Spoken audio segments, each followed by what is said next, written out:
Hello everyone and welcome back to another video from Wake&Tech. In this video, I'm going to show you how to delete or deactivate your AliExpress account. So let's get started right away. First of all, open up your web browser and then in the address bar type in aliexpress.com and press enter. You will now be taken into the official AliExpress website.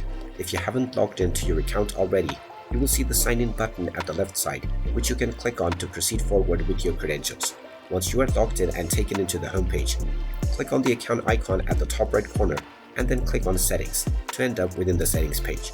Now if you wish to delete your account, click on edit profile underneath personal information and now you will see the deactivate account option at the right side.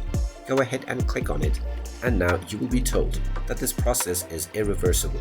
If you wish to continue forward, click on the delete your account button and you will be asked to enter your account password or enter the verification code that has been sent to your inbox.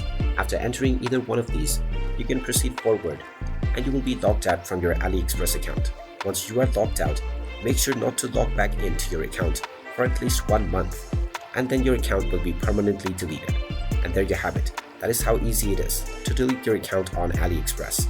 If you find this video helpful, make sure you hit that like button and subscribe to our channel if you haven't done so already. Also ring that notification bell to never miss another update from us. Thank you for watching and I will see you again in the next video.